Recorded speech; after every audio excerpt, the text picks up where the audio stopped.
បងប្អូនខ្ញុំដាក់ជូនវីដេអូខាងលើឲ្យបងប្អូនបានមើលនេះគឺជាសកម្មភាពនៃយោធាអ៊ីស្រាអែលដែលបានទៅលុកលុយនៅក្នុងពិធីមង្គលការរបស់ជនជាតិប៉ាឡេស្ទីននៅតំបន់ West Bank ថ្មីនេះទេបងប្អូនថ្មីនេះចង់ជម្រាបបងប្អូនថាអ៊ីស្រាអែលបានធ្វើសង្គ្រាមវាយប្រហារទៅលើតំបន់កាហ្សា Strip ដែនដីរបស់ប៉ាឡេស្ទីន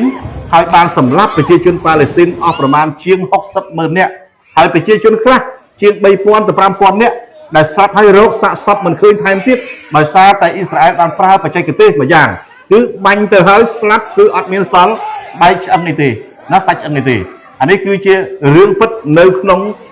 ការដែលធ្វើបែបនេះបងប្អូនមើលថាក្នុងពិធីមង្គលការគេហើយទៅអុកឡុកចាប់កូនកំឡោះឃុំទុកជាងអស់1 ម៉ោងទៀតបោកប្រកបែកចូលកន្លែងរោងការគេបង្អើលមិនអោយភ្ញៀវរៀបពិធីមង្គលការបាននេះវាជារឿងព្រៃផ្សៃមួយ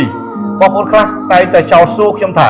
ហេតុអ្វីបានជាមួយរយៈនេះខ្ញុំតែងតែនិយាយពីរឿងអ៊ីស្រាអែល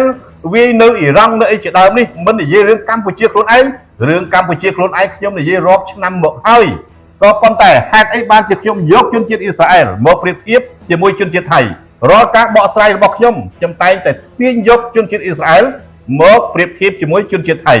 ដោយសារអីអ៊ីស្រាអែលបានជួយជនជាតិសៀមក្នុងការឈ្លានពានទឹកដីកម្ពុជាយើងបច្ចុប្បន្នជនជាតិអ៊ីស្រាអែល 50,000 នាក់ដែលកំពុងរស់នៅក្នុងប្រទេសថៃពួកគេបានជួយគ្នាសូម្បីតែបច្ចេកវិទ្យាដូចជាក្របបែកចង្កោមបាទក្របបែកចង្កោមផ្សែងពុលហើយនឹងប្រូនសម្រាប់កងទ័ពយើងសម្រាប់ប្រជាជនយើងគឺជាបច្ចេកទេសរបស់អ៊ីស្រាអែលដែលផ្ដល់ឲ្យសៀមដូចគ្នាបងប្អូនដឹងទេថាបើសិនជាកម្ពុជាយើងបានជំរុញឲ្យកងទ័ពនិងប្រជាជនទៅរស់នៅទីតាំងចាស់វិញដែលមិនច្បាស់លាស់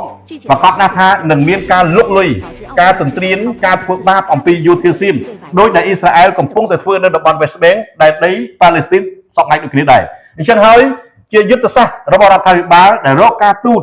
រកច្បាប់អន្តរជាតិដើម្បីដោះស្រាយដោយសន្តិវិធីដោយមិនមានការប្រើប្រាស់អាវុធអានេះសូមឲ្យបងប្អូនយើងបានជ្រាបជាព័ត៌មានអញ្ចឹងហើយបានខ្ញុំតែងតែទាញយកជនជាតិអ៊ីស្រាអែលជាមួយជនជាតិសៀមជាមួយគ្នាដែល